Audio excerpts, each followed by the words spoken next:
record. And record. Test, test, test. 1, 2, 1, 2. Volume is good. All right, we're going. Here it is, everybody. Stick it up in there. Whatever that means. It begins in 3, 2, 1. Coming up on TMS, that popcorn is everywhere now. Starbucks gets a good deal. Do not eat the rats. Release the goats. Take me to jail. Tom's Tech Time. Recommendals and more on this episode of The Morning Stream. Oh, I'm so alone, afraid. I've got nobody to help me if you won't help me. You're brave. You're strong. You can spare me some of that courage and strength, surely. I need help so badly. I've no right to ask you. I know I haven't, but I do ask you.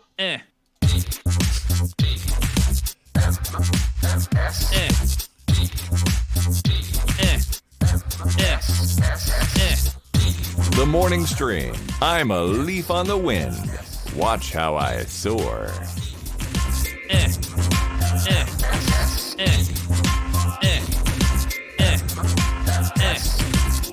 You know who that is, right? Making that dumb sound. Do you know who that is? Is that that's Jerry? Is that Dr. Jerry Tolbert? It's totally Jerry. Somebody sent that. I guess it was Alex. Was it Alex? Yeah. It was Alex. Yep. He sent it in from their interview and says you should use this. So I did. I used it. Anyway, hi, everybody. It's morning stream time. It's Wednesday, May 8th, 2019. I'm Scott Johnson. Brian Ibbett right there. What's up? How are you? Hi. Hello. Feeling better? Oh, yeah, a little bit. Give us a Yeah, percentage. it's still the same thing. Feel great at night, and then morning it's like, okay, time to take a shower. See, that's weird because usually for people it's the opposite. Nights are hard, days are better, or mornings are better. Or at least they are for me. Right. I guess maybe I don't know if that's true for most people or not. But. Well, I mean, it's just during the sinus issue. Oh yeah, sinus And issue. I basically have a Fisher cut bait moment here too, because tomorrow I've got a scheduled dentist appointment. And I don't think with my sinuses the way they are, I should be going anywhere near a situation where I've got to have my mouth open, breathing through my nose for 45 minutes or half an hour, whatever it is. Well, let's ask a medical professional, Dr. Jerry Tolbert. Oh, all right. Well, he's no All help. right, well, that sounds like I should cancel. You okay? So, what kind of appointment is it? Just a checkup or like a procedure? Just a checkup, cleaning, teeth cleaning. Even then, like, okay, I'll tell you what I do, and then you can decide whether you think I'm right or not. Okay. I've had appointments before, and if I have a hacking cough, cold, sinus problem, breathing issue, I cancel. Yeah. Because Yeah, I they think I work should for as they well. work for me. Damn it! I don't work for them. They work for me. That's right. You know what? I'm totally going to do it. And it's funny. Sidian says, you're rationalizing not going to something you hate. And then he says, I fully support this behavior. Yeah, I'm with Sidian. So I think you should do that. Yeah. Why not? All right. Do you have to do the 24-hour thing, or they charge you? Deal? Is that the? Yeah. Okay. Yeah, that's why I'm going to call right after the show today. That's pretty much DDS standard these days. It They is. all do it. Yep. They can all F off. I hate it. It's dumb. Yeah. I did F have- off, dentist, F off. I did have one time where it was a family emergency of some sort. I don't remember what it was. What was the deal? It was a long time ago. It was maybe Taylor and her seizures or something. But something big happened. Called the dentist the same day, so I'm not going to be able to be there by 3.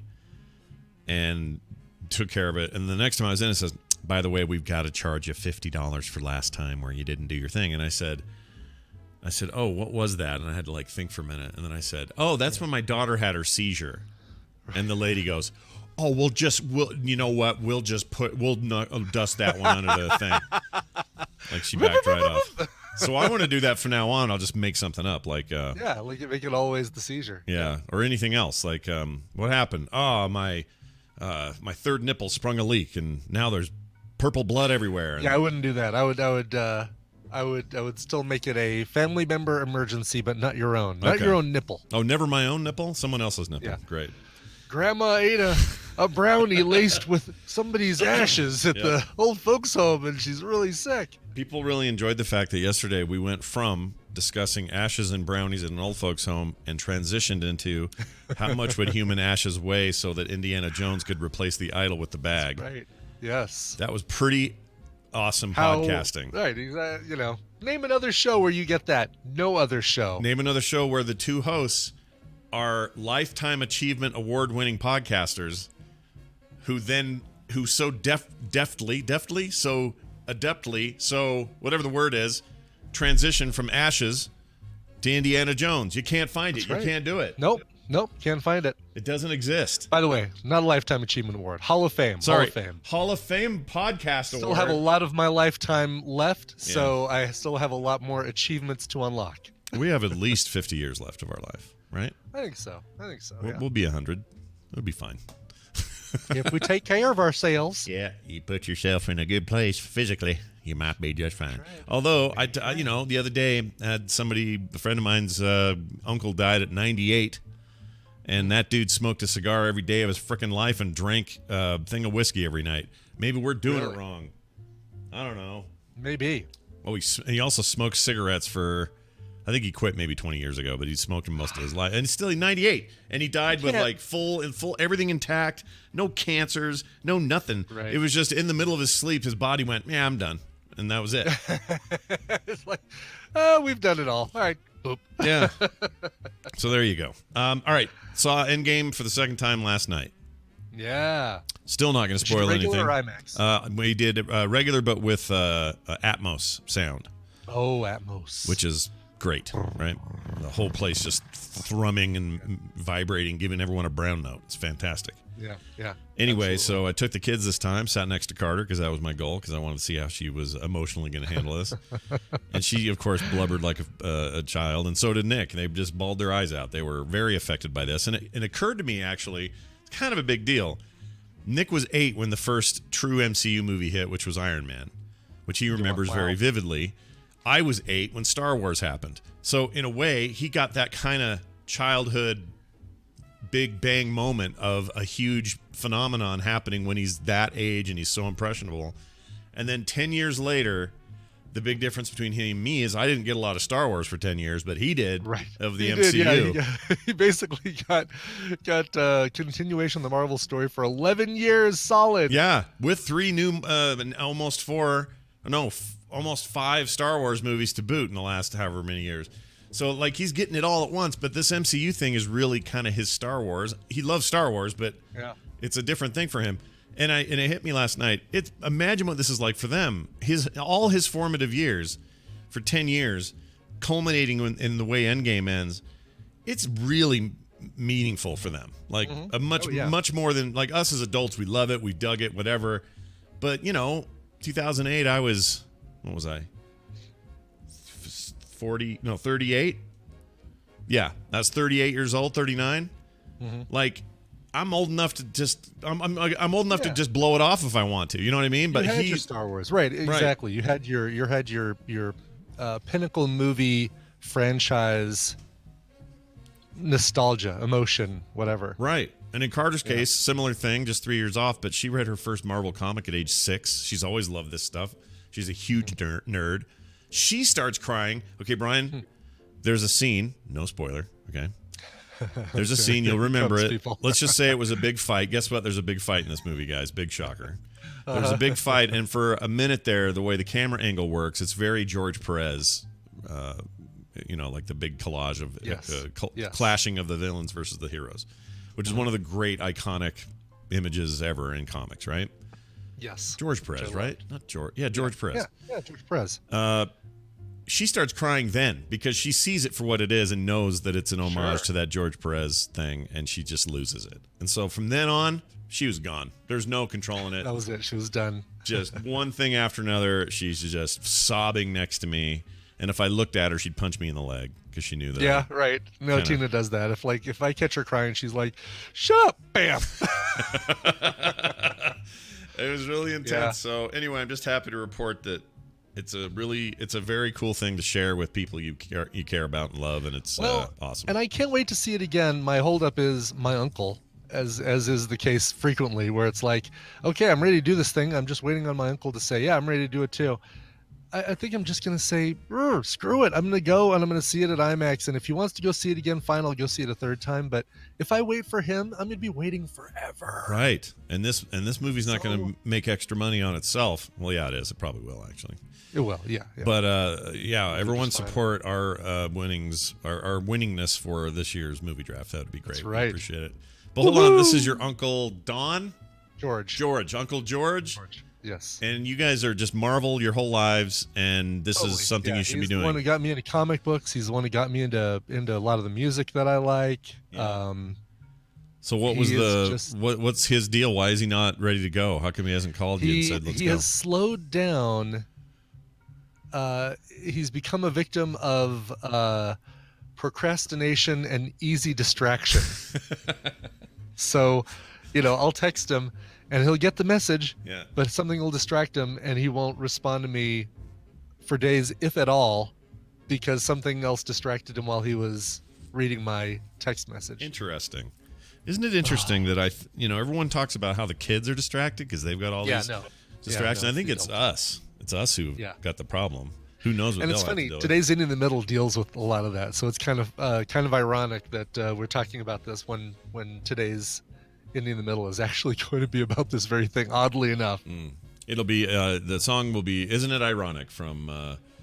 Isn't it ironic? What's her name? Francine Alanis Morissette. Pillbottom. Oh, Alanis Morissette from her fantastic album, Here The it comes. Bitterest Pill. The Bitterest Pill. Nope. Oh, Jagged Little Pill. Jagged Little Pill. There's no bitterness except from Alanis Morissette herself. She's the bitterest pill, but she's taking a jagged little pill. Didn't she do? Okay, sorry to transition here. Oh, here we go. Yeah, here it comes. Didn't she have a video where the whole thing was her just buck naked the whole time? Do I have that in my head wrong? She had a movie where she was buck naked the whole time. It was called Dogma. It was a Kevin Smith production, and she was God. Right. That's it. That's what I'm thinking of. Okay, it wasn't a music video. You know what? It was There Dogma. might have been a music video as well. For the movie or just separate? Oh, you know what? Jackalope Ashley is correcting me. Yeah. There was a music video as well where she was naked. You're absolutely right. I'm wrong. She wasn't naked in Dogma. She was naked in a music video, and I'm trying to remember which music video it was. But they're all saying it was a bodysuit. I'm conflating those two things, that she was naked in Dogma. Right. She was just more like she was like the Jesus character in Dogma, right? Or she played Yeah, God or something. and I thought she was let's see. Yeah, it was her thank you video. Oh, And right. She walks down the street and she's She's naked. Whoops, I almost did. Thank you, India. Yeah. Thank you. Something. Thanks everybody for telling me what irony actually means, because my last song's totally broken now. That's right. Yes. All right. Well, there's your 90s minute. We don't have to talk about that anymore. So don't worry about sending me emails or tweeting. Oh, Brian got a music thing wrong about Alanis Morissette. Oh. Yeah. Now here's the best. Here's the best part of yesterday's viewing, because I became one of those people you would have hate to have been in a theater with.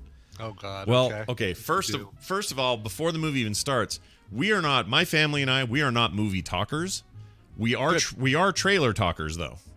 So while the trailers are going, I may nudge Nick and go, look at that dude, or I'm totally gonna see that, or that's weird, or whatever. In that voice, like in a speaking voice. Well, more like a, hey, oh my gosh, can you believe he's in this, or okay, like good, that. All right. As long as you're kind of whispering, as long as you're not trying to be, Oh yeah, I'm not a loud a-hole, but the guy next to us looked at me the whole time with this evil eye, like I was going to continue this into the film.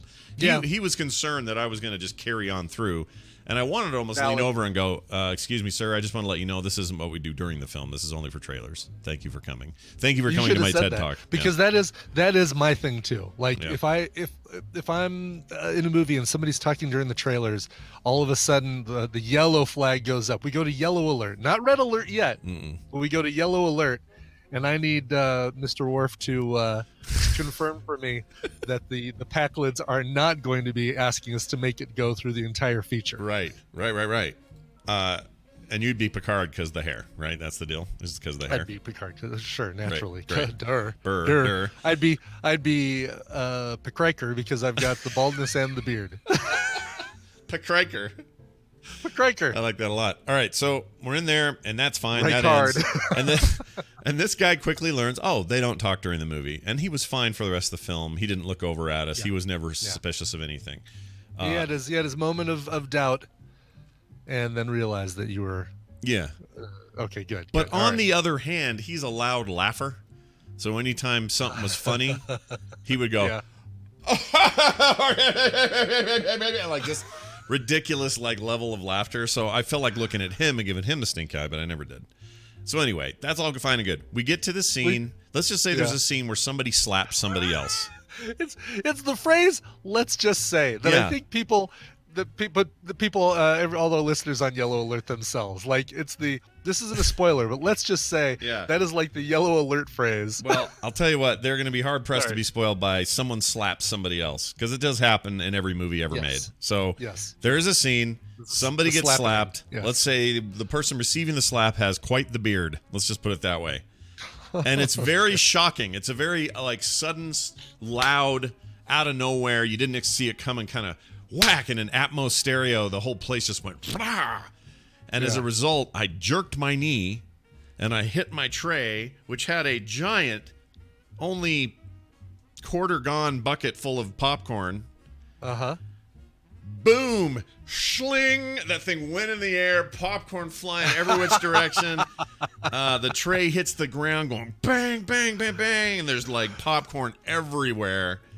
And I look over and this guy is giving us the stink eye again. And that's all that happened. It was a one little moment. It was from the slap. I thought it was pretty funny. It sucked we lost our popcorn, but at the end of the day, At the end of the day, Project Skinny Scott prevailed. Yeah, that's right. It actually did probably save me some calories. You can't eat what you. Well, maybe you could. Yeah, I could reach down there and get some floor corn, but I'm not going to. Floor corn. Floor corn. But just for that brief moment, I became what people hate, and then it was over, and nobody thought about it again because that movie's really intense, and they moved on to a more intense scene after that, and everyone forgot that I did it. But by the time it was all over and we had to get up to leave, I had that moment of choice. Do I leave this here the way it is, or do I try to do something to help the poor cleaning kids that are going to come in here and clean this place? What are you going to do? I decided to leave it where it was. Yeah, I don't know what I mean. You could make the attempt to use the side of your shoe to contain, at least pile the popcorn up into a single place.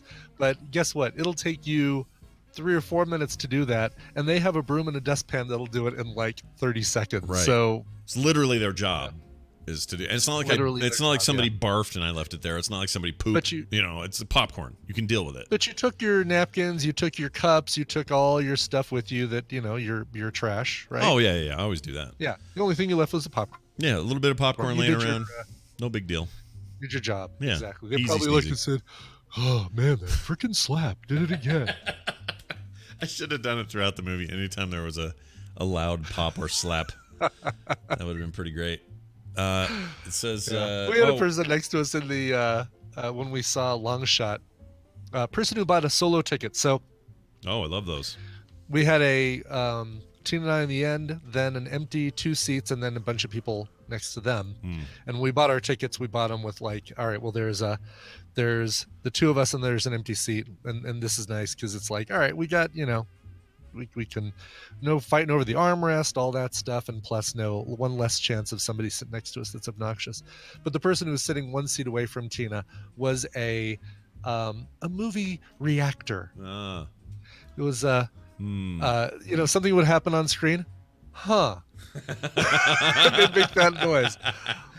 They're alone. Who are you doing that for? Are you doing that for the people around you to show that you're an intellectual and that you're discovering a deeper meaning of what Seth Rogen just said in his post laugh? Oh, does he laugh in the movie like that, by the way? Does he ever do that? He's Seth Rogen. Okay. I didn't know if he was allowed to do that. Oh, you're really pretty. I didn't realize we'd be dating. I hate that laugh so bad. Let me go smoke a bong.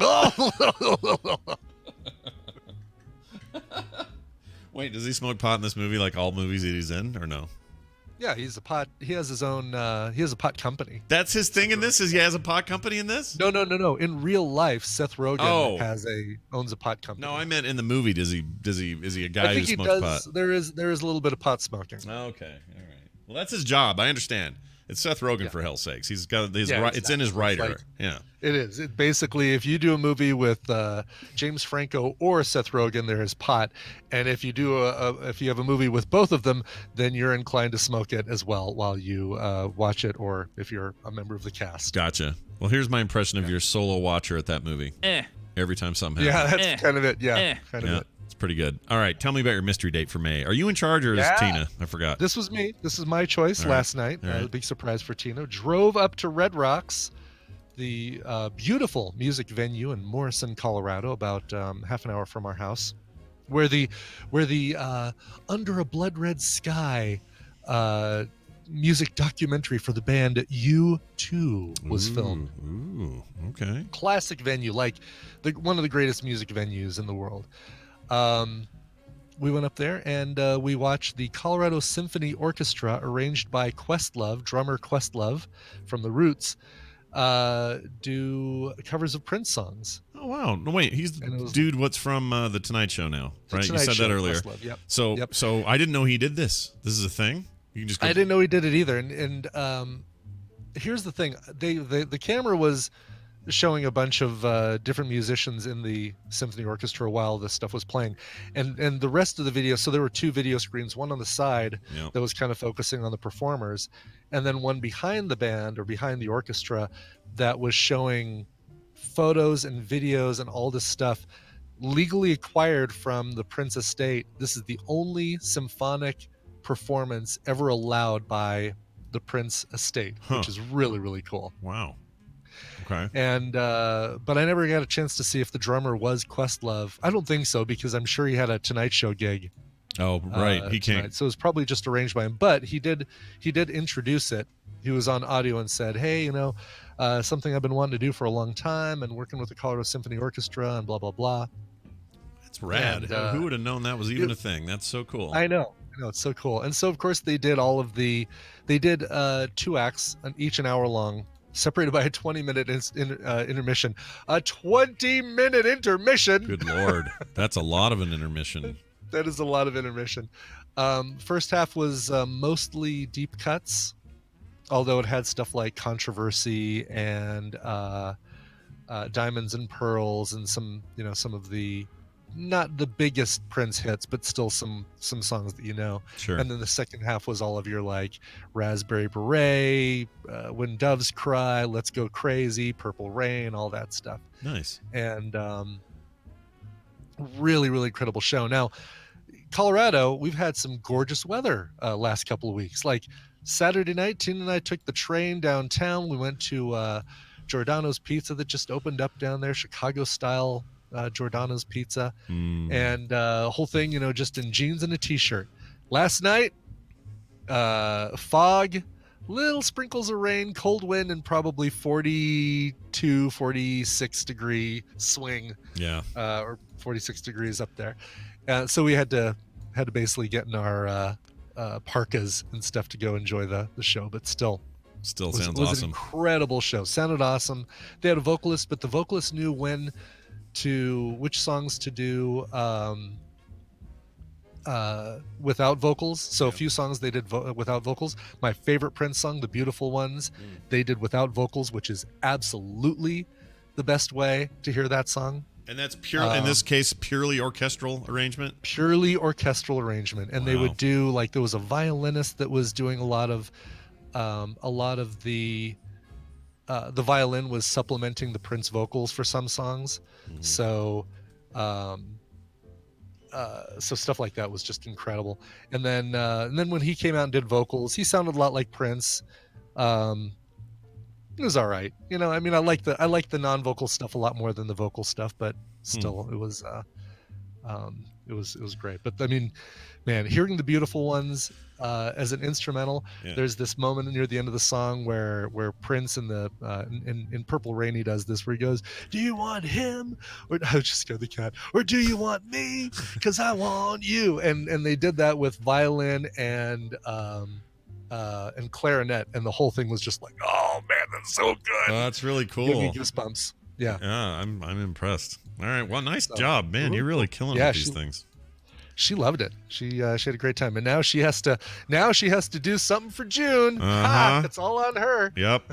This ramping up of quality happening every month here, seems like. That's right. I know you guys said that you're like, it doesn't matter, we're not looking for one-upping each other. No, we're not, and that's so totally fine. Yeah. But boy, did we have the crowd around us. Like, all right, so because of the weather and because it's not a big name concert, we actually had plenty of room. Like there was nobody on the seats directly in front of us. There was nobody in the seats directly to the left and right of us. And there was nobody directly behind us. We actually had a nice, everyone around us kind of had a nice little buffer around us.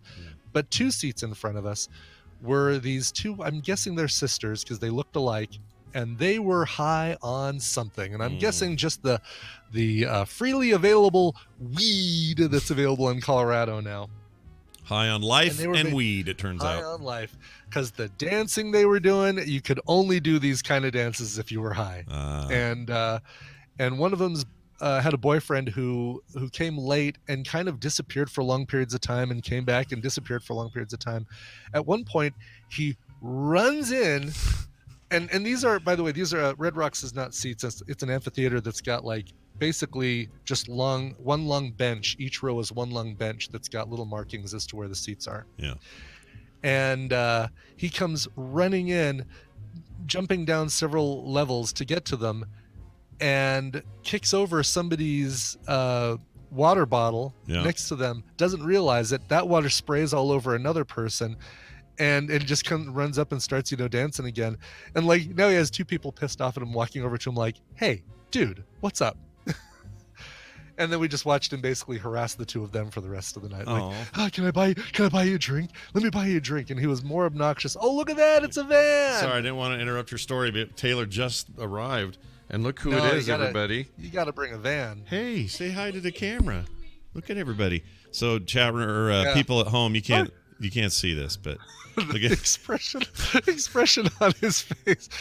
I hope he's not reading the chat room, because I have that. Yeah, are you reading the chat room there, buddy? Can you see all the words they're saying? Little minivan. Oh, is he getting sad? Oh, it's okay. It's okay. Oh, buddy. Let's go back to Mama. Oh, it's so sad. He is not used to this like array of like scary screens. No, because he's looking at all these screens and his eyes just got wide. Like, oh my God, I can't keep up with all of this input. It's okay, buddy. Oh, he's so freaked out. I'm sorry. He's okay. You can be here for a while? Yeah. Oh, good. I want to see him after the show. Yep. All right.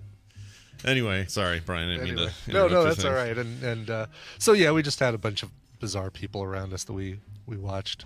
Yeah, I'm looking at the venue. What a beautiful place that is. Oh, it really is.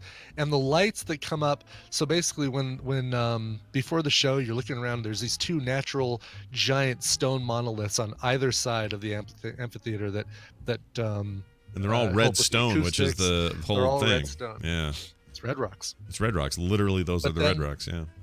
But then the bands and the lighting techs at Red Rocks know that when the bands are on, they can, from the stage, project lights onto those things that just make the rocks kind of react with the music, and just it's incredible. Rad venue. I'm looking at all these angles. It's just crazy. Yeah, you can see a show there.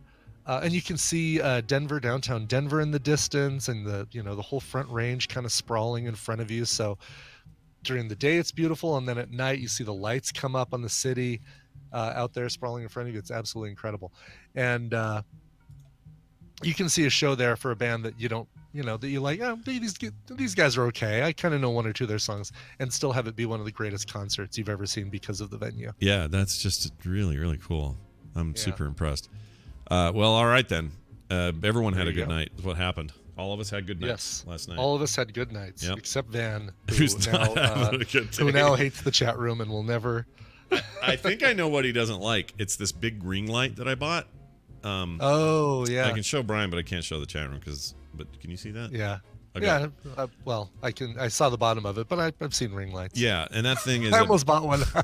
I've got one in my Amazon wish list. I'm trying to decide if I'm going to pull the trigger on it. I should send you the link to mine. It was super cheap and works great, and had good reviews. So maybe I'll send it to you. But anyway, it's. I think he saw that, and that really ended it. I think it was like, what is that? Some kind of halo it's thing. So bright in my face. I think he was overwhelmed by all the stimulus here. This keyboard over here is like throbbing with colors. There's 3 screens going. 1 big widescreen, 2 lights back here. There's no way that was good for him, at least not for his sensibilities. Anyway, all right. What are we doing now? Oh, I know. I know what Yeah. we're doing. We're going to play a game, and we're going to give away some prizes. At least we hope so. And we're going to do that because this is the thing I play.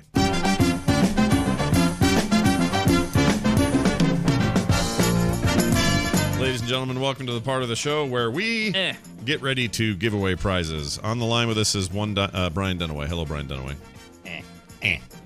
Give us a. Hi, Scott and Brian. Oh, hi. Oh, hi, Brian Dunaway. Are you at work today?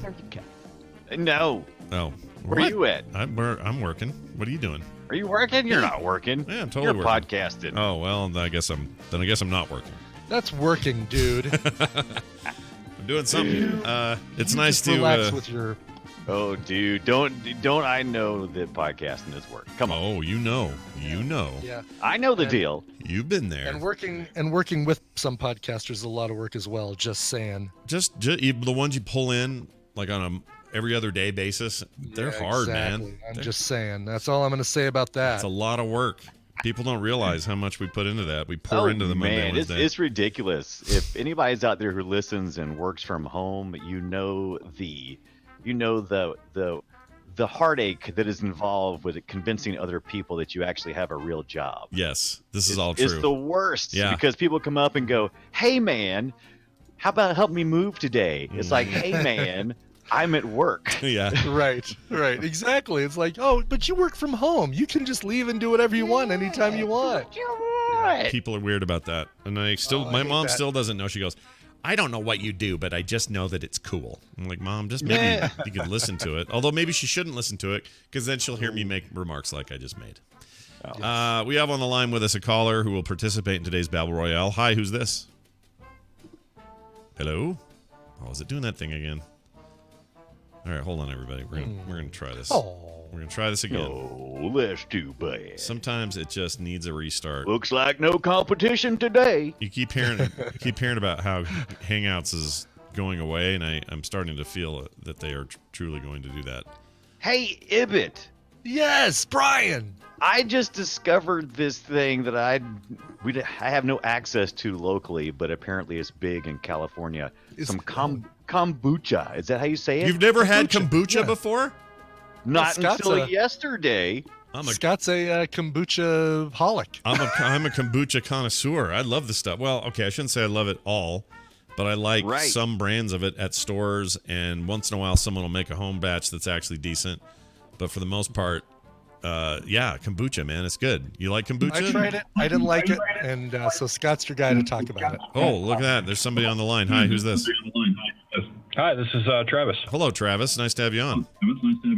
Thanks. For some reason, I'm getting echo from Travis. Yeah, Let's see. turn down your radio, Travis. I don't know if it's speaker Trying. thing or something. No worries. Okay. Ah, there you go. It's perfect. Travis, good to have you on. Are you TVs, Travis? I am. Oh my gosh, we were just talking, he and I, earlier in Discord about how tall guys get away with weight gain easier than everybody else, and that it's kind of not good for us because we'll gain a bunch of weight, and you'll look at us and go, "Oh, he looks normal because he's 6'4", but really, Looks normal. he's you're carrying all this extra stuff that you shouldn't have, and you're getting away with it, which makes it harder for you to commit. Like total solidarity. Oh, boy, moment. is it ever. Yeah, it's bad. So anyway, Scott, let me stop you there. No Yeah. one has looked at you and ever said he looks normal. He looks that's, normal, yeah. That's never been something Nope. that has been all right, said. nobody really looks at me and goes, "Oh my gosh, look out! Here comes the fattest guy you've ever seen." That never happens. But if I was like 5'5" and had the same level of weight on me, I would be. I'd be a wide load. So I'm just saying, tall guys unite, solidarity. We've all blocked somebody's view in a movie theater. We understand the pain. Yep. All right, TV's Travis. Brian will now explain to you how this game works and what you could win. That's correct. I'm going to give Scott and Brian Dunaway a topic, and they're going to go back and forth with answers for that topic. If one of them gives a wrong answer, a repeated answer, or they take too long to come up with an answer, the win is going to go to the other player. Your job is to predict who is going to come out on top based on the topic. Today, you are playing for a 3-pack of Steam games, courtesy of Rydog, Poker Night 2, Sam and Max, Devil's Playhouse. Sam and Max also make an appearance in Poker Night 2. You play poker with Sam and Max, and The Wolf Among Us, a very highly regarded game. good too. All yeah, good love pack. that It game. is a really good pack of Yeah, games. yeah. Wow. Bunch Yeah. of good games. Really good. But we're going to make you work for it. At least we're going to make Brian and Scott work for it. Work for it. According to Billboard, the top 10 TV theme songs from 1980 to 2011 based on their charting positions on the Billboard Hot 100 chart. So TV theme songs that have made the leap to the Billboard charts. This one came to me from who's the person who sent it? Now, is this what years did you say again? 19. It says 1980 to 2011, but I don't think there's anything. I'm looking at this, and I don't think there's anything that's been since these that has scored higher than these 10 songs. Right. Okay. Okay. I think I get it. I think I get it. This is going to be I tricky. think I understand. TV's Travis, based on that information, who do you think is going to win and who should start? Based on that, I have to say Brian Dunaway because he's seen everything on TV since 1980 is probably going to win. Yeah, you're probably right. But Scott, you can go first. Okay. Scott gets to go first. But Rob Usden is the person who sent this one in. Good Oh, old thank you, so- Rob Usden. Very nice. Thank you, Rob. Rob. Oh, Rob. My kids Well, do that. I gotta believe. Hold on, Wait, I'm first. You're second. Sorry. Yeah, you're Oh, second. you're first. I'm sorry. Yeah. You're not used to this. I want to win so bad. I'm just gonna answer all of them right know, now. exactly. Could that just be a thing? If that one of us coming. goes, All right, if how one of about- us goes like, I can name every one of those, and then you just one shot. Yeah. Right, exactly. Like Within- you'll do the first 9, and then you'll do 10 and win. All right, how about this? I have to think of the song first. Look what happened to me.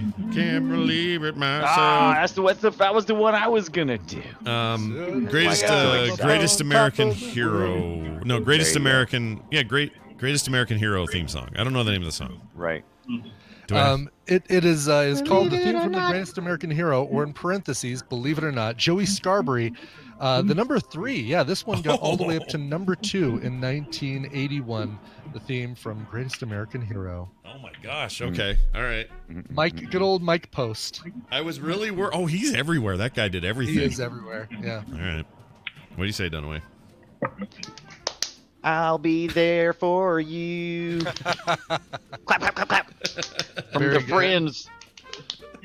From the Friends. From the Friends. Yes. Yeah. Well done. That got up to The number Rembrandts. 17 in 1995. The Rembrandts with "I'll Be There for You." Number 5 on the Billboard list. All right. How about the song from Malcolm in the Middle? I don't know the name of it. You can't just be saying songs from. Is that how it was phrased? It's The a- songs from this. Well, the Malcolm in the Middle theme song. Do I have to know the name? Yes, no, maybe, I don't know. Yeah. Can you repeat the question?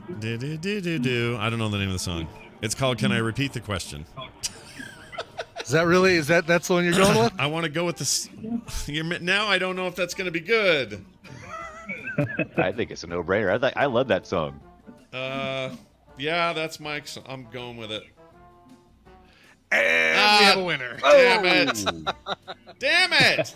Yeah. Okay, wait. Not even breaking the top 10. Do you have the other? What were some of the other ones you might have guessed? All right, so I was besides going to say the Cheers song. Probably made it. No, surprisingly, that's not on the top 10. No. I don't ever remember hearing that on the radio. I remember- totally do. I Because they had remember an hearing it. extended version of it on the radio. How about the MASH song? Did that ever do anything? No, on the Billboard. I wouldn't No, think so. not on the Billboard charts. Oh man, I was really. No, I gonna had lose all this. of these theme soundtrack things, but as far as TV What would goes, have been I your, would what would have think been your next one, Brian? it was going to be Miami Vice. Yeah, that was played everywhere for the longest time. and it was number 1 for 1 week in 1985. That would have been a very good one to choose. Here you go. I'll give you the rest of them. Baby, if you've ever wondered. It's made by Steve Carlisle. The theme from Dynasty by Bill Conti, number 9. The theme from Magnum God. PI by Mike Post, number 8. Oh. Yeah. Some walk by night, Ooh, some Moonlighters. fly by day. Yeah, moonlighting there. Moonlighting. Just some good old boys. Never What? even know Waylon Jennings, good old Waylon boys, that Jennings. made it to the Billboard. Made it to number 21 in 1980. Yeah. Speaking of Mike Post, Hill Street Blues made it to number 10 in 1981. Okay. Top That was 4. everywhere for a Miami while. Vice, as you mentioned. Number 1, though. This is one that a lot of people are going to be like, huh? I don't remember that. So there was this short-lived, like right around the time of Beverly Hills 90210 and Melrose Place. I want to say it was another Aaron Spelling show called The Heights. Okay. Which was about a band called The Heights. And it starred this doofus named Jamie Walters. Okay. They had a song called "How Do You Talk to an Angel?" Oh, and that was number one for 2 whole freaking weeks in 1992. So I'm a little surprised that the OC song's not on there. You know the one I'm thinking of? The California. Yeah, California. However it went. Let's see here. I think Knight Rider should get an honorable mention for Busta Rhymes "Fired Up." I think that was. All right. Well, excellent work there. That means that we have a winner in TV Stratus. All you got to do is send Brian an email at coverville@gmail.com. Congratulations. All right, I hung up on him because this thing's loud. But listen to this. Listen to this. I'm going to play a thing from that song you're talking about. Let's just see if we can all recognize it. No, I remember the song. This was popular? This How Do You Talk to an Angel? Yes. Oh yeah, I love that song. I just No, didn't know you didn't. No, you didn't. I didn't know it was. I didn't know it was a this TV. song. You're a big I didn't know liar. it was a TV theme song. I'm not a liar. You are a Don't tell me lying what I sack of do or garbage. Do not like. Hold on, I'm gonna skip ahead. This may as well be the Enterprise opener. So generic. It's the Well, Enterprise exactly. opener. It's like the Which, same. by the way, I same love. voice. I love the stupid Enterprise song. I love that stupid song. You love it ironically. Love it. No. Well, yes, of course. But that's not the point. That's right. It's a good point. I like things can ironically love as well. things. You can absolutely. I don't want to poo-poo the things you love. I don't want to yuck your yum, as the kids say. All right. So you yum all the yuck you want. Oh, I should have played this for Travis before he left. Congratulations. There you go, buddy. You're a winner. Good call, and that worked out great, and is always fun to play with Brian Dunaway. Isn't it, Brian Dunaway? Isn't it fun? That's weird. I don't like how you said that. It's a little dirty. Could take it one way or the other. Sure, I get it. Nobody wants to fiddle with your middle, if you know what I'm saying. You got it. Well, you got to tell me what's your favorite kombucha flavor? Oh, yeah. Let's get back to that. Mango, and I don't like mango, so that's weird, right? I'm not a mango fan, but I like mango flavored kombucha. What more brand than are you the rest of them. drinking? Hold on, I'll tell you right now. I actually just bought some of this kombucha. It's really good for your guts. Good for your gooties. Mango kombucha. Here we go. The brand I tried most recently was something called Bucha Live. It's not a concert. They come in a couple of different sizes, but this one is called Guava Mango. I guess it's got guava in it too. Pack of 12. You can tell it's good because they shorten it to just plain old Bucha. All right. Right. Don't trust the kid. stuff. Bucha. I wouldn't do the stuff in boxes and stuff. Synergy is another brand that's pretty good, but the reason you want to get the kind that are in your grocery store in the refrigeration section. Yeah. Because they gotta stay cold. Right? You got to stay cold, and that keeps the cultures and stuff that are in them alive and all that. Here's the one thing you probably don't want to do. I mean, it wouldn't kill you to do it, but I don't like doing it. When I finish it, there's always a little like sediment from the freaking goo, because they basically even have a little alcohol in them. They're basically fermented, right? That's how they get their bubbly. Yeah, I mean it's like barely on the radar in terms of alcohol, but they're fermented, and at the very bottom it leaves like a little pile of guck, and I never can eat that. So Interesting. I would avoid the guck. I drank. I'd never seen this before, but it's called Revive. Was the brand that I was looking at, and I can't really find it anywhere. So I don't know. My local 7-Eleven probably got like what was left over somewhere, and I was like, oh, that's not bad. Yeah. No, it's all right. And it back when I was having my severe gut issues, it totally helped me.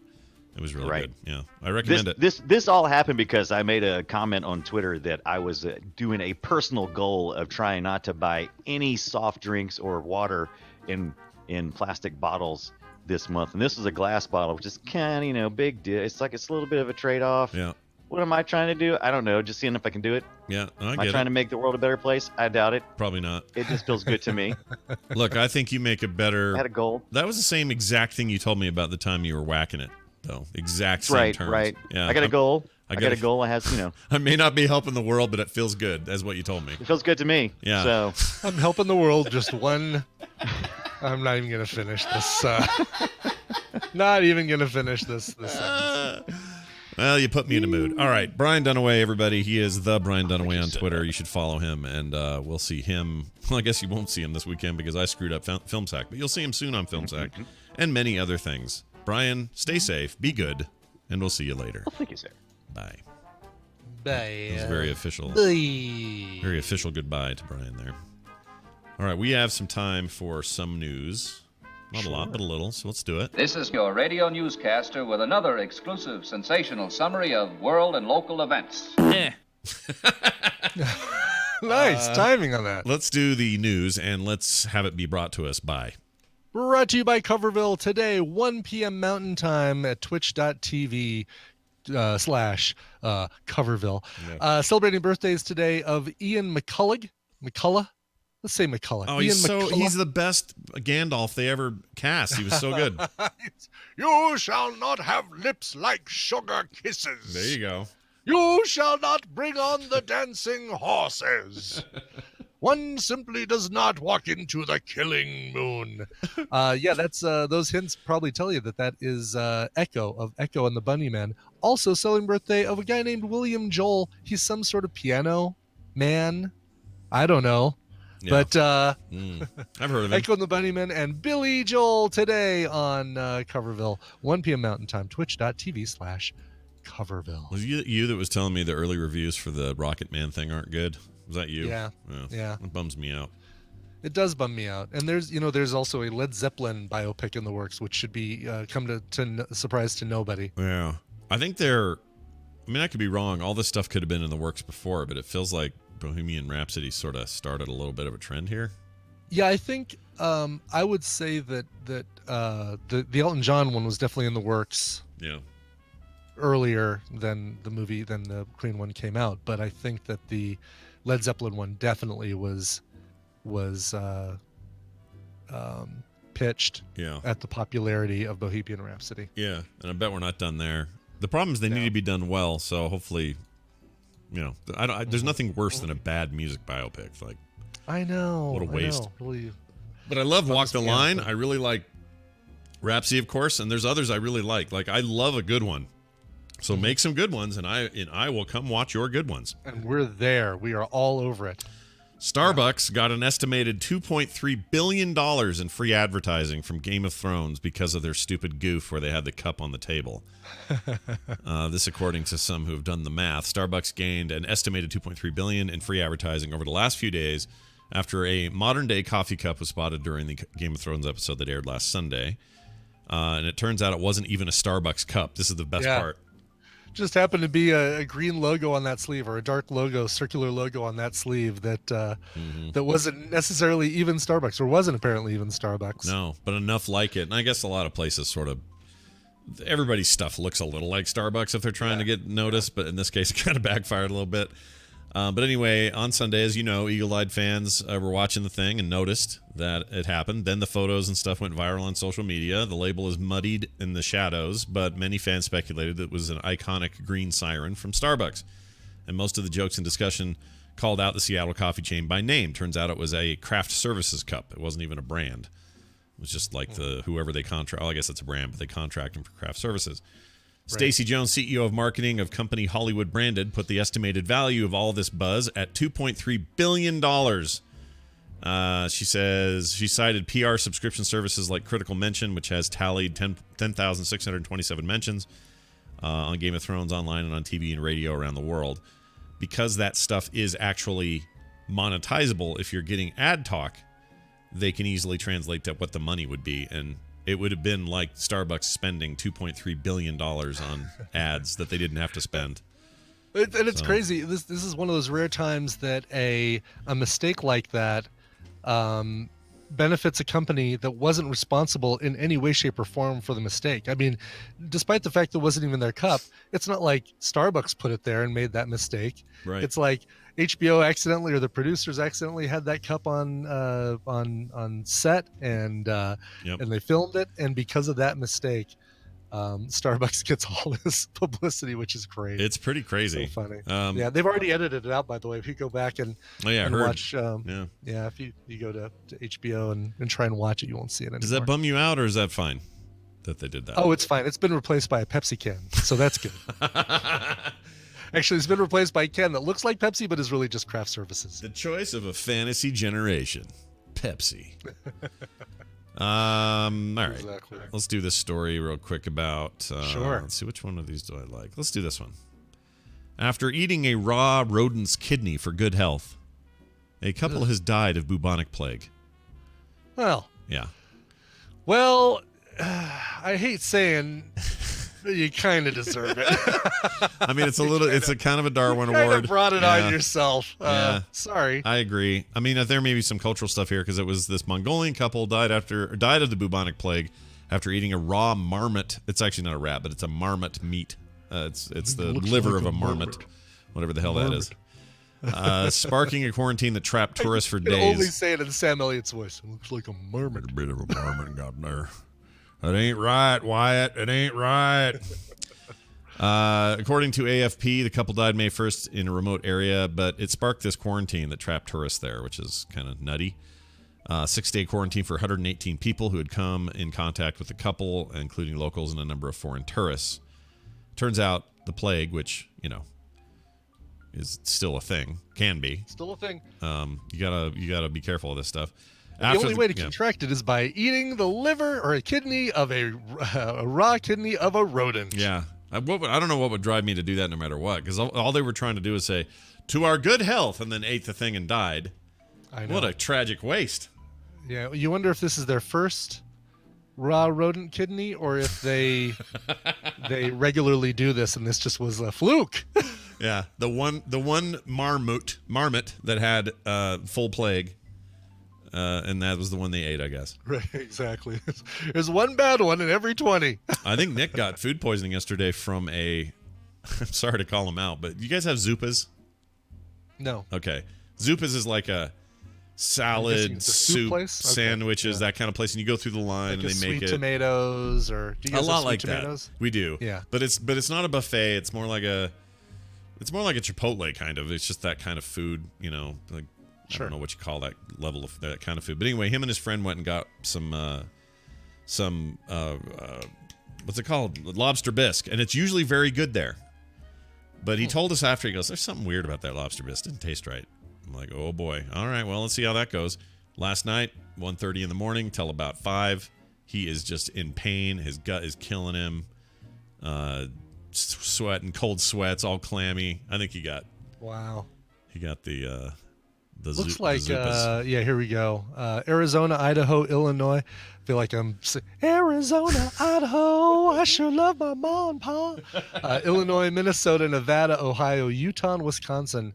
But none in Colorado. Yeah, probably sounds like a good thing. Stay away from the bisque for now. Avoid the bisque. And I like the bisque normally, but oh yeah, they are huge in Utah. That's where the majority of their locations are. Apparently, may have started here. I don't know. It's at least this photo makes it look like it's a very stark aluminum looking place. Oh, they're really into that. They're really into that whole minimalist look, and everything's made of chrome and white walls and stuff like that. Shiny in chrome. Yeah. But he is not feeling great this morning. Although he is going to go to work. He has yet to miss a day of work, which is kind of impressive. But nice. He doesn't want to use a sick day. Nope. That's Don't it. blame him. Those are hard to come by. I agree. I'm going to take a break now with you and play a song, because on the other side of this, we got Tom and we have Nicole. So we got to get ready for that by playing one. So what do you got? What are we playing? I have a musician who is currently based in Los Angeles, but grew up on a farm in rural Western Kentucky. Now, I'm going to say, comparing this guy's style to folks like the Goo Goo Dolls, Train, Lifehouse, maybe even a little bit of Sting. If you don't like some of those bands, especially if you hate some of those bands, you might still like this. It's got kind of a fun, light kind of feeling, and the subject matter of the song is actually kind of funny, and it's about how it's a complaint about today's society, Scott, where we're all glued to our smartphone screens. Great. Love it. These kids, and they're all glued to their smartphone screens, and Anyway, it's kind of a fun tune. The song is called Handheld and Helpless. It's from Jeff Baker's brand new upcoming album called The Big Dream. Here is Jeff Baker. I tell you right out, I'm a man who likes talking to a man who likes to talk. They are beautiful and useful in their own right.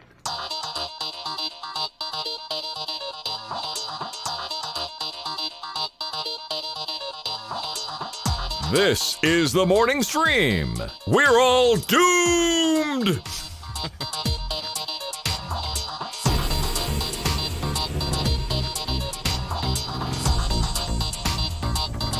All right, we're back, everybody. We're not doomed. Everything's fine. It's all fine. Depends on who you ask. Yeah, I mean, someone will always tell you we're doomed. Yes, that will always happen. Right. The question There's is always somebody with the end is near sign. Yes, there's no getting around that. I can tell you who will never do that though, because I've experienced him long enough to know, and that's this guy. With the right computer, here. as with any tool, the concept and direction must come from the man. Man is Tom Merritt. He'll never lead you astray. Tom Merritt, good morning. How are you? That's true. Good morning, Brian and Scott. How are you, my friend? Very good. Can I play? I want to play a thing again. This is from we just on Current Geek we did a movie coverage thing of the Maltese Falcon, where we talk about the best movies of all time. And it's the first time I'd ever seen it. Tom's seen it a few times. But this line in it, I had to use for the show this morning, and I'm just going to play it again because I think it's just one of the most ridiculous things I've ever heard. So here it is. I tell you right out, I'm a man who likes talking to a man who likes to talk. That's a weird thing to say, isn't it? I like talking to a it man. keeps going. Like that's just part of it. That's just it's just a piece of it. To a man who likes to talk to a man of another man. No, it's a whole bit where he's like, now that we've talked to a man who likes to talk, I'm going to talk some more about the talking that we just talked about. Right. It's real weird. But anyway, I like that movie a lot. We needed to stretch this movie out to 90 minutes. I feel like it was meant to show that the fat man, which is that character's how he's referred to in the show, is Mr. Double Talk, right? You shouldn't trust anything he says because he just blabbers on. Mm-hmm. Yeah, and I came away really enjoying that movie. Wasn't sure I was going to. I think I may have mentioned that last night, but I don't know why. I just thought it was, whenever they're this old, you just, my sensibilities sometimes clash with super old stuff, but yet again, there's a reason that thing's on everyone's top 100 movies of all time. It's good. Well, I think that's one of the fun things about doing the Current Geek Film Fest the way we're doing it is going back and watching, what is a kind of a consensus pick of the top movies of all time means you see the best examples of the era they're from. And you can say, well, wait a minute. Okay, maybe I was basing my judgment on the Mystery Science Theater level movies of that era, not the really good movies of that era. Right, that's a good point. Well, speaking of points, let's make one about technology. I heard that Google I/O happened. Is that true? And what came out of it that was any good, Tom? My goodness, Google I/O and Microsoft Build happened. And I'll be honest, some people are like, yeah, not much. They didn't say much. What's going on with these shows? Because we didn't get like brand new product category, right? Everything's AI right now. Like the background of both of these conferences was we're using artificial intelligence to improve this and that. And there's some pretty cool stuff. Honestly, I agree with Patrick Beja on this. He mentioned this on the show yesterday. Probably the most significant advance or announcement is not going to be the splashiest. You're probably not going to pay attention to it much unless you think about it. But Google Assistant has been reduced, or the AI model that powers Google Assistant has been reduced from 100 gigabytes to a half gigabyte. Whoa. And what that means is Google Assistant right now works like Siri or Alexa or any of the others by having to go to the internet and say like, okay, let me send your question to the internet and find out the answer. So because I can't process your voice recognition otherwise, except for the trigger word.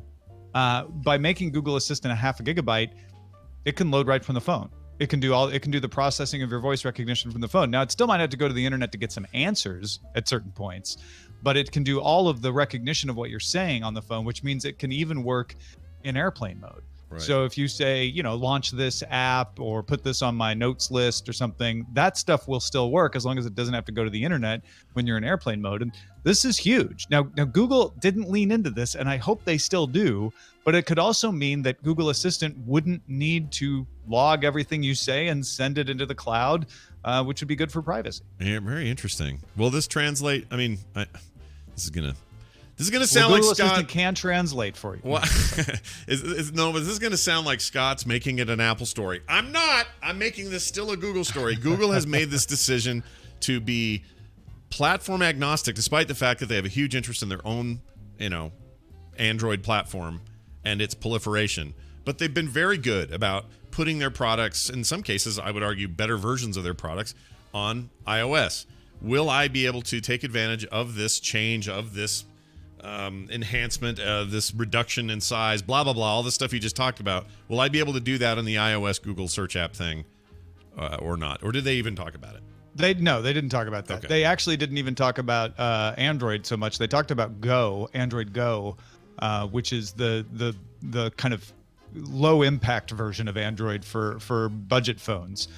So this isn't targeted at you rich people in Salt Lake City, Scott. This is targeted at people who really need it on small capacity phones.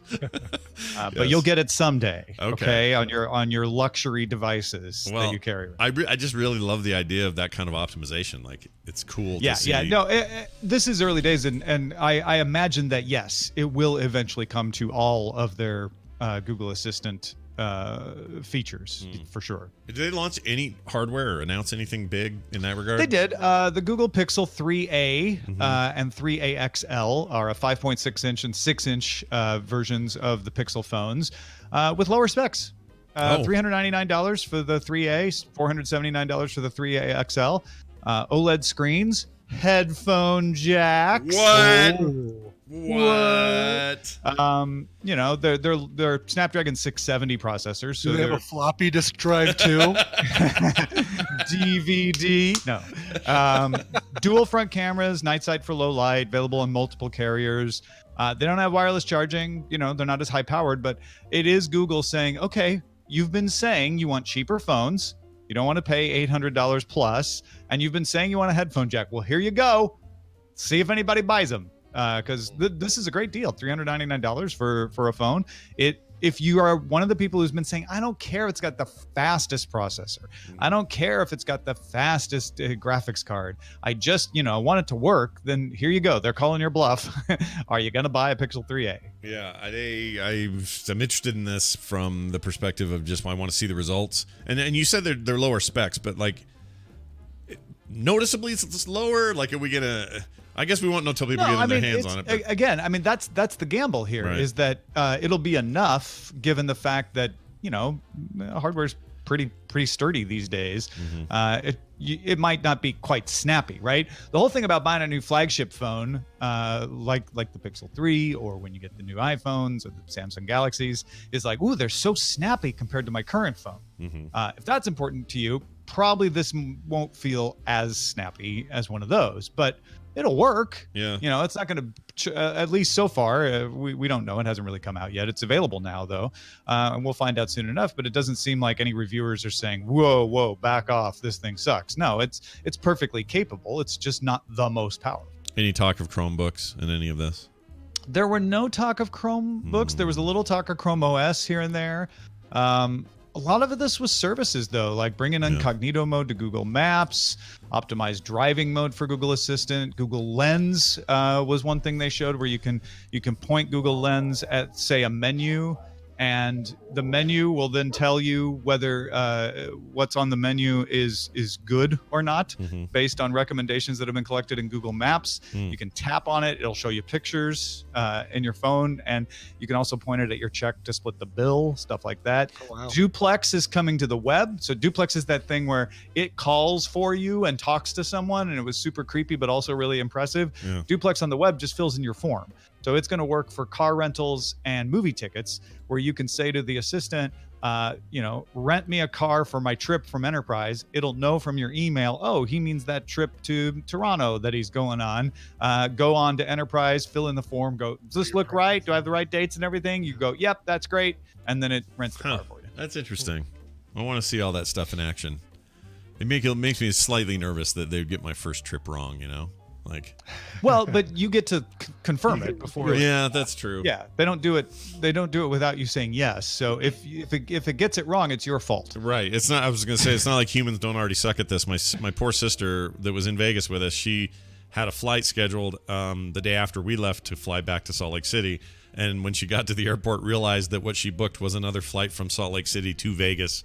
Which it meant she had to just jump through some serious hoops to get anything done. So So maybe the phone would have saved her in that case, or the. Well, exactly. I'm actually, I'm coming from the same point as you. Like, how often am I going to have to go in and make corrections on this thing? Like, well, no, that's not exactly right. But I guess I see why you said that. But what I really want is to pick it up at 1:30. Whatever. Right. I think that's something devil's in the details on. Sure. They also are changing the Google Home hub to be the Nest hub. They're really integrating the Nest stuff into Google, and they announced a new one called the Nest Hub Max, which is a 10-inch smart display. And unlike the Google Home Hub, or now Nest Home Hub, the Nest Hub Max has a camera in it. So that you can do phone calls, and it can tell who's in the room, so that when you ask for a calendar item, it knows, like, oh, Scott's looking at me, I'll give it Scott's calendar. Oh, Kim's looking at me, I'll give it Kim's calendar. Wow. You can also have a hardware switch on this to turn off the camera and the mics. Wow. So it's not a software switch. It's a hardware switch that you flip. If you're like, you know what, I don't want this thing looking or hearing anything right now. Boom. I kind of like that. That's a pretty cool cone of silence mode. Yeah, right. Now that it's called Max, can I ask it to help a bunch of women and a war rig full of baby's milk get its way to the green place? Is that possible? Will that work? No, but you can. But it will help heart to heart feed freeway. Yeah. Nice. When you're using it, it's murder. Oh, okay. No, I did not see either of those in the specs, but okay. unconfirmed at this All point. right, so it's just too early. We just had I/O. I think the Max might refer to Maximum because it's a bigger screen. Mad Maximum. Could be wrong about that. Yeah, Could be excellent. totally wrong. Well, this is all good. This is all fun stuff, and of The course, Nest Hub Fury Road has not been announced. No, but it will. I'm crossing these fingers pretty hard. Today, we'll talk more about this on the Daily Tech News Show and other things happening in the world of tech, which will happen at 2:30 Mountain Time. Daily Tech Show, or dailytechshow.com. No, Daily Tech News Show. Don't forget the news part. What's it's wrong with very me? important because it's central to what we do. It's like when people call this show the morning show. It happens all the time. Anyway, or the stream. Yeah, so check that out, and I'll be on there today, and I can't wait. Tom Merritt, anything else going on you would like to mention before we go? I would like to mention that I do a lot of other shows. I do It's a Thing with Molly Wood, where we trend spot.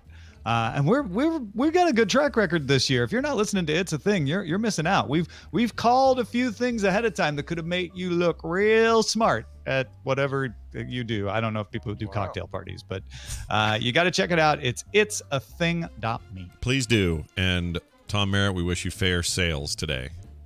Thank you. Whatever that means. We'll see you soon. Fair sales. They say that when it's fair sales. So make sure that when you go to Walmart, the things are marked down. You're getting a good price. deal. Yeah, but not too good of a deal. You want it to be fair, right? Right. Well, fair to both. Okay. The vendor and the consumer. That makes sense. Sure. All right. What do we do now, Nicole? That's what we do. I see she is green. That means she should be around, which means we should be able to bring her in and play this here thing.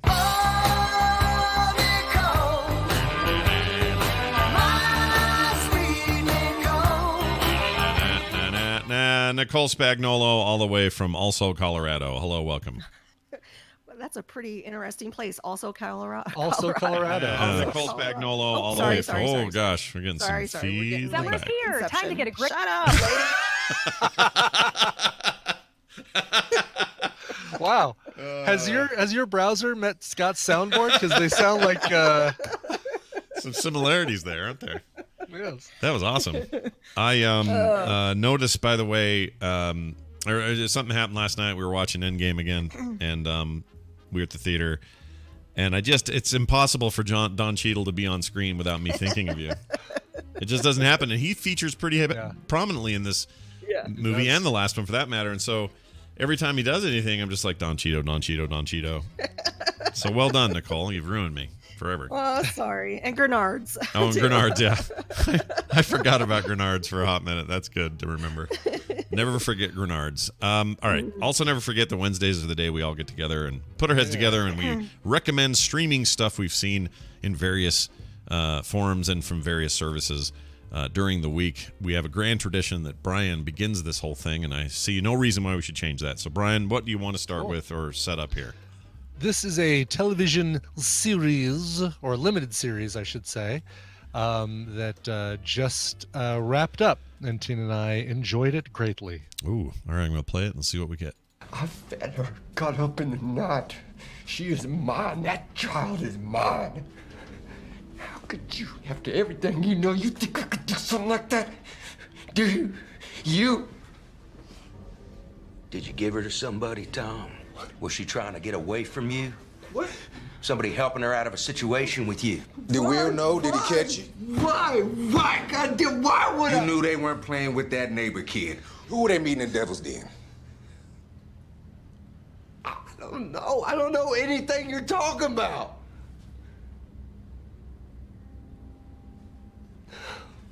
No. Tell us about it.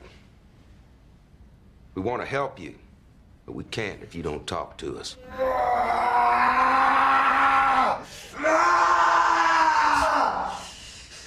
Wow, how'd you? It's like my New uncle. from Pixar. Wow, that was intense. So wait, Yeah, True Detective is my only guess.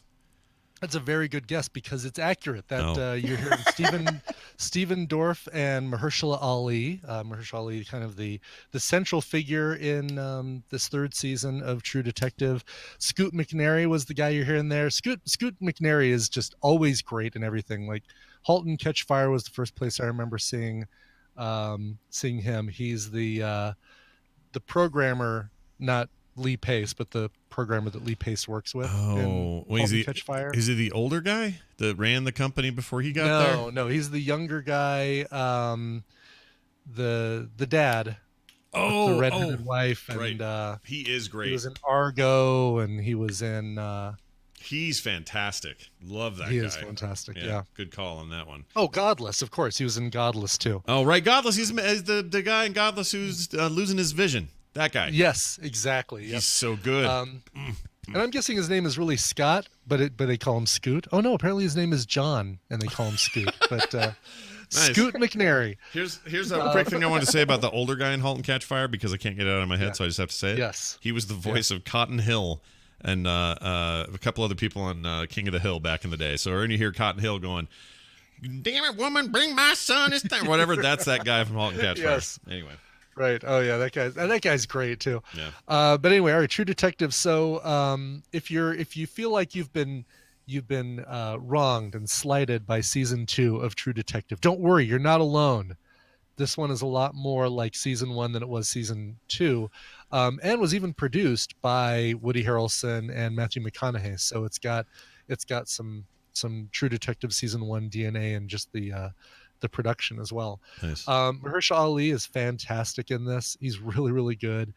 Stephen Dorff is really good, and they do some amazing stuff with. I haven't heard Stephen Dorff's name in a long I know his time. name. He's great. Yeah, exactly. I saw him in a electric cigarette commercial. Blue. I think he was doing ads for Oh, them. really? Really? Yeah, An I'm pretty electric cigarette? Are you talking about one of those vaporizer devices that the kids are all? An e-cigarette, you say? Electronic cigarette. Electronic cigarette. No, this is the dude like from the first Blade movie. He was the bad guy in it. Yeah. He was Deacon Frost in the first Blade movie. He was the fifth Beatle. No, what? No, what? Yes. Sutcliffe, yes, in Backbeat. Oh, I didn't know that he was in that. Yeah, I saw him. I saw his wiener in a movie. It was called. Hold on, I know. I bring this up I all the love time. that's where your brain goes, Scott. Hold I on. saw his wiener. I'm gonna tell you the movie it was, so just so people can go look for it. It was called. Was it The Iceman? No, I don't remember. It was a weird movie, and he was full blown wiener in that. Anyway, sorry. Oh, well, I don't know about that. Wiener. Jeez. Let's move off of that. Those 3 words real quick. Yeah. They do some really cool stuff with aging in this in True Detective season 3. So it's you see young Stephen Dorff and Mahershala Ali, and then middle aged, and then older, and they do really well with the physical makeup stuff. Like it doesn't look like it's just Mahershala Ali with a bunch of old person makeup on, it looks like elderly Mahershala Ali. It's really, really good. It's 8 or 9 episodes, an hour long each, and there's even some connective storyline to season 1 of True Detective to kind of wrap things back up. But way, way better than season 2. And really cool. Never saw 2. Everyone warned me about it, so I just never did it. I haven't seen any of them. Oh, season 1 is a must watch. Season 1 is still the best season of True Detective, but this one. It's also season 1 is must watch TV. Like, yeah, I think really it has to be consumed by everyone always forever. it's so good. And I think I think they just had a hard time living up to it with that second season. Yes, Nicole. Sorry. Can I say this about Stephen Dorff? Yes. I've always thought of him as like a poor man's Ethan Hawke. A little bit. A little bit. You know, like yeah. They're kind of the same actor, but would Ethan Hawke be the rich man's Ethan Hawke, or is there somebody that would be I mean, Ethan Hawke's cool. He does stuff. He's all right. Nothing wrong with Ethan Hawke. I'm saying if Ethan Hawke and Stephen Dorff went into the same audition, Ethan Hawke's probably going to get the role. Yeah. But if Ethan Hawke doesn't show up, Stephen Dorff is a lock. Yeah. The problem is Stephen Dorff's last name. I mean, you just can't take a guy seriously whose last name is Dorff, even if you add the extra F. Yeah, because Dorff is just Dorff. Like Brad Dourif. Now that's different. Dorff I can deal with. But Dorff? Come on, man. What are you doing? Change that name. It's silly. It's silly. It's like my maiden name. What's your maiden? Oh, Pitts. No, Pitts is all right. I like Pitts. Pitts is cool. I always mess with people and I'm like, yeah, Brad's my cousin. He just dropped the S. Yeah. He was Brad Pitts and then got into Hollywood and said, that's it. No more S. I'm Brad Pitt. No more S. It's fantastic. All right. Here's my clip. This is for a thing that I'll say is streaming on Netflix is the only hint I will give, and that it's a movie. The rest you'll have to figure out. Here we go. Something's happening. We can't stay here. Dad.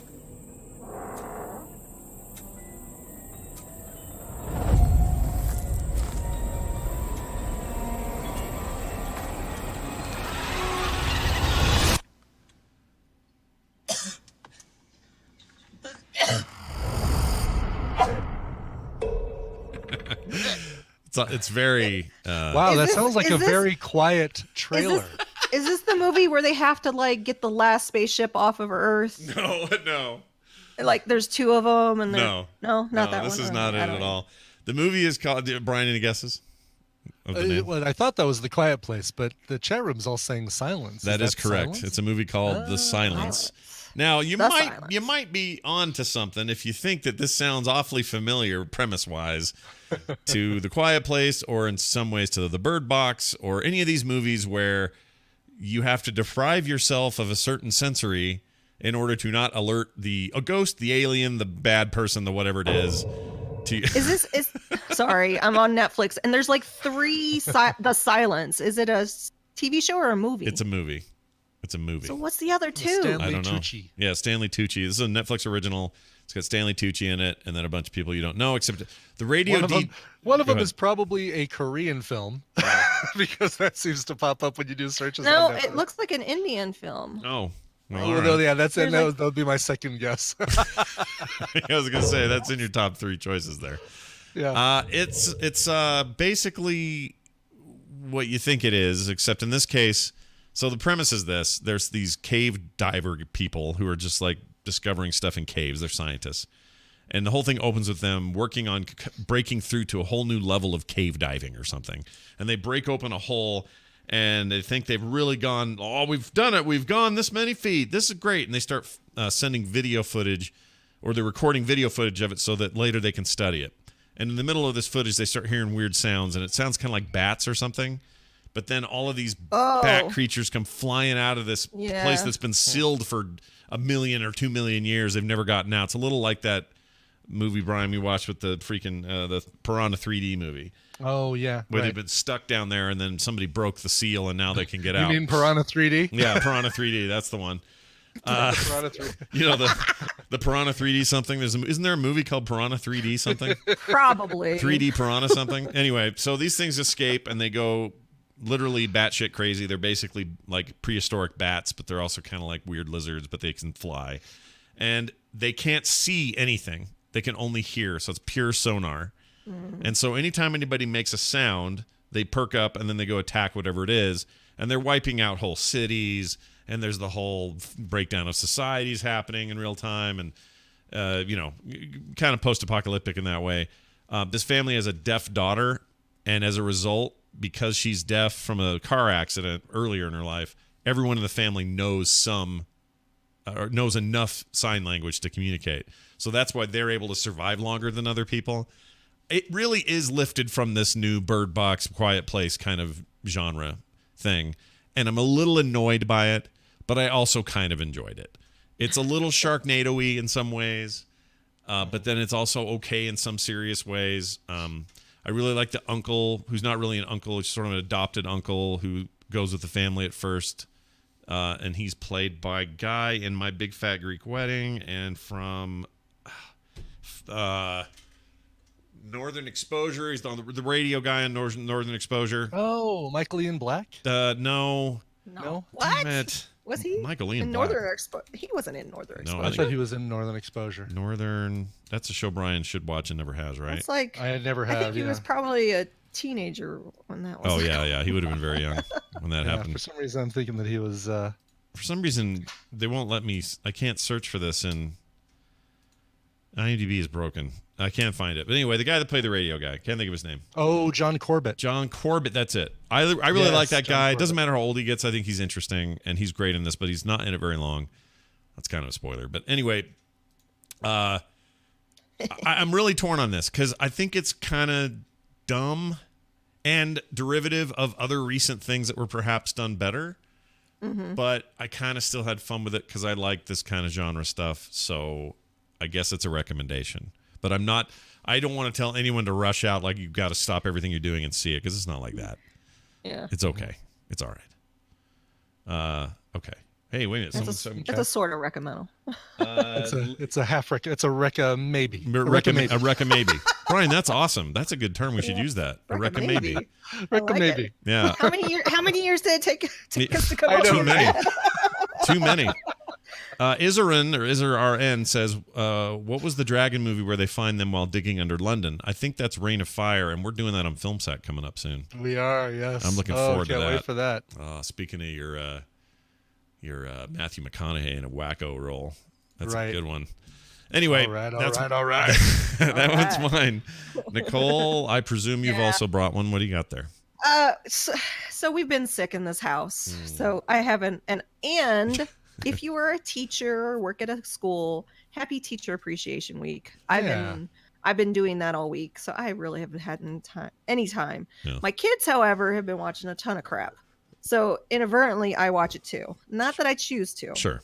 And I'm just going to give you one of the movies they watched this week. Okay. Just because I didn't have anything else to give you.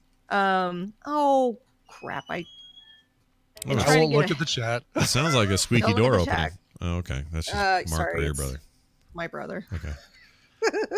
All right, here you go. There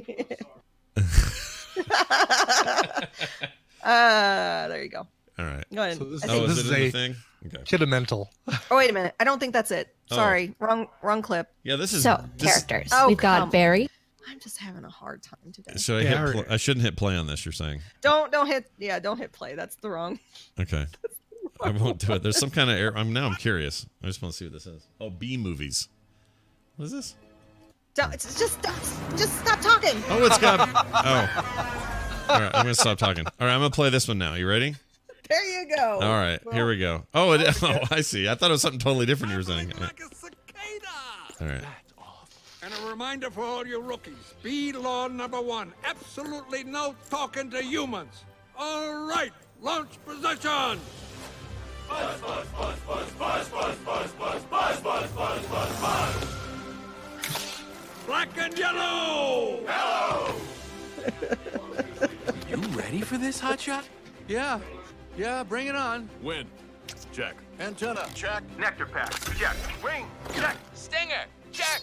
Scared out of my shorts. Check. Elaine. Wow, that sounds like Jerry. Did Jerry do voices for this as well, or is this just the original movie? This is the original movie, right? This is the original, the B movie. Yeah. Okay, I I thought there was a forgot series or something. how freaking weird this movie is. It's Jerry Seinfeld playing a Jewish bee. Is he really playing a Jewish bee? I mean, there's like references and everything. Okay. It's just like my kids love it. It's weird. I've never seen it. I need to finally Oh, see it. it is freaking weird. And in fact, I found as I was looking for stuff, there's a clip. So, characters.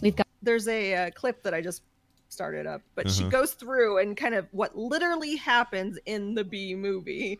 And they talk about, because the bees, there's like the scene where the Jerry Seinfeld bee, and then he's more like a Cameron from Ferris Bueller bee.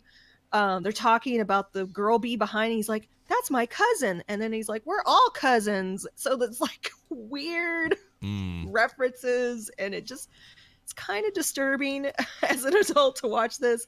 And then they sue the humans because there's bee farms that are collecting honey, and it's just weird. Weird. So my kids love it, but yeah, it's streaming on Netflix. It's really not. It's a recommend maybe for me. It's not that bad, and it's funny because even during there's a few episodes of Comedians in Cars Getting Coffee where Jerry talks about that movie fondly, like talks about the Really? big movie, as a good experience, and I still think it's a good movie, you know, that sort of thing. And it's not that bad. I mean, for what it is, I think it's more watchable than Cars or Planes, for that matter. I mean, Oh, I don't think enjoyed so. it. Really? I think Cars is a much better movie. Well, look at here are your cast. It's really a strong cast. You got Seinfeld. It really is, and it's a weird, trippy movie. Renee Zellweger, Matthew Broderick, Patrick Warburton. It's a typo. War Button. Warbutton, as Nicole would say. John Goodman, Chris Rock, Kathy Bates, Larry King, Ray Liotta. Sting is in this. Oprah Winfrey's in this. Larry Miller, Lots the of comedian. celebrity bees. Yeah. Like, Michael Richards. Oh, that's cool. And we mentioned Rip Torn, or maybe Wow, I said in the chat room, but it's a whole Seinfeld who's who. yeah, this is crazy. Oh, and a bunch of comedians: Jeff Altman, Tom Papa. These guys are funny. so John Goodman plays the lawyer that is Helen Arkin. prosecuting or defend. Maybe he's a defendant. The bees are suing the humans, and I think he's like defending the humans. And then like there's like things where he's accusing the Jerry Seinfeld bee with having a relationship with a human woman. It just kind of goes off the rails in certain parts. I was just like, what is going on? Yeah, it's notorious. People talk about this movie, and it's very memey, like lots of memes around it. Yeah. That I don't understand because I didn't see it, and I think I didn't see it because the reviews at the time were terrible. Rotten Tomatoes still has a running score of 50%. Audience not much better, 53. So like it never was just on my radar as a thing I would have taken my kids to in 2007. But now I kind of want to see it to see what all the freakout's about. Like, is it as bad as everyone says? Is it as weird as everyone says? Like, Probably, I don't think it's. I mean, again, if you watch it from an adult's perspective, you're gonna go, "What?" And in fact, this is the clip that kind of breaks it down in literal terms of what happens in the movie. Yeah. And it's kind of funny. all right, I'll have to check it out. Suddenly I There find you go. myself very curious about this. So a recca-maybe from Nicole. I mean, it's a good kids movie. Kids love it. My kids love it. That's why I watched it a few times over the past week, because they always put it on. Yeah. And I was like, oh, I forgot about this movie. And I'm like, wait, was it always this weird? Yeah, it's kind of weird. A human woman falls in love with a bee. Yeah. Yeah. Well, you know what I've learned is often kids like a thing that adults can't figure out. Do you know what I'm Right. saying? Like kids will really be into a thing because they're like, "Oh, this is amazing," and I laugh at it, or it makes me dance, or whatever. And we're just not meant to, Yeah, it like wasn't this, made for us. Like this thing. Hold on. Let me skip. Baby shark, mommy shark, do do do do do do, mommy. Like that's no. I do understand that though. You kind of do. I mean, you understand it, but and you understand how earworms work and all of that, but it's horrifying. Like I can't listen to it more than once without wanting to shoot something. But kids love it. I do. I'm a little weird. I love it. Do you too. really love it? So, I do. I do love it. Kind of hooked on that. Mommy shark, do do do do do do, mommy shark. Is it about a family of So sharks? many people are yelling at you right now for even playing that. Yeah. Well, I'm fine with it. People in the Wicked Kitten says, "Stop!" Oh no, Wicked Kitten, I'm gonna keep doing it. Daddy shark, do do do do do do, daddy shark. That's the best part is the dad coming in. Yeah. Yeah. All right. Well, there's your recommendations and your That's recommendations. Brian's is definitely not a recommend. His is a recommendal, right? Mine is definitely, yeah. I'm absolutely wholeheartedly recommending season 3 of True Detective. What do we call it if we don't? Recca-don't? Recca-do not? Recca-void it. Recca-void it! Recca-void. Brian, you're brilliant today. Those are all good. We're doing that. That's the new new thing. All these years into this, we figured it out finally. Finally figured out just put Recca in front of the word and it works. Well, you watch them. You watch something and you're like, oh, maybe I should warn warn 'cause people that about is it. the case. It's like, all right, here's something brand new. I'm going to watch it, and it's like, oh, I watched it. I've wasted all this time.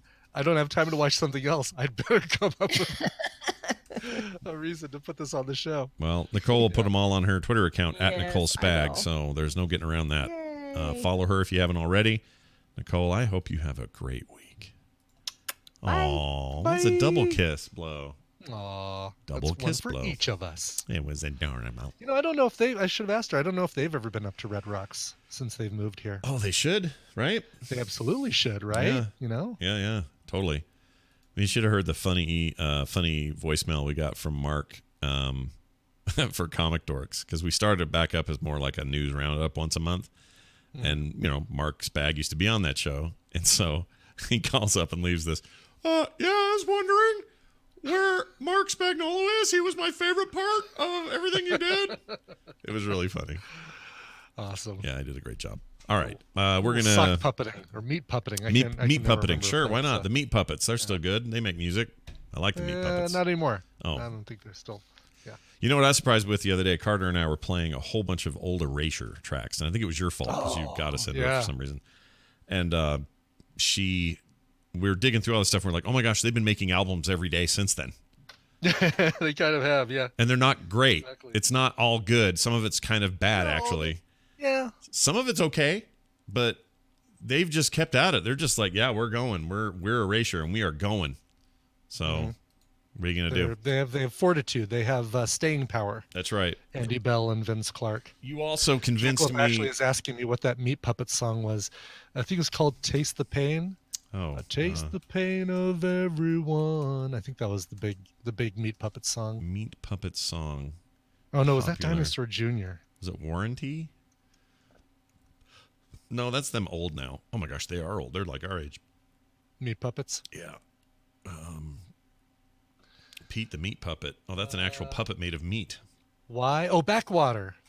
Backwater? Is and that when it? I wake up in the morning, the sun is on my face. Oh.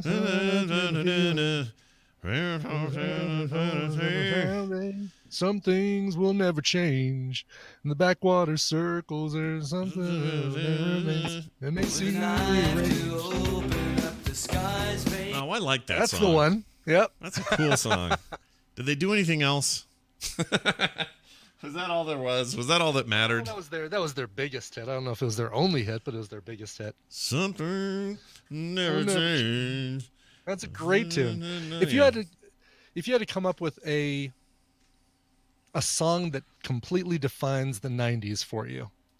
I mean, I have one that I feel like is an obvious one, but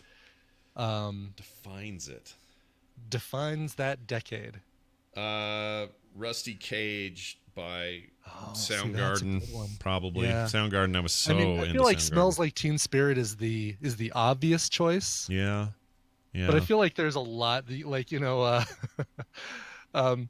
Vertical Horizon, or I mean, there's a bunch of like ones that I feel like, oh yeah, that encapsulates all of the music of the 90s in one song right there. Yeah, when I went hard into grunge stuff, there's so many that just feel emblematic of the decade. It's probably not even fair. But also, if I'm going by hours listened, I'd probably listen to more Crystal Method than anybody. during that time. I loved 90s. Yeah. The 90s electronica and techno was awesome. It's a little muddy now. There's gems to be found out there, but 90s era, like Left Field, freaking my brain,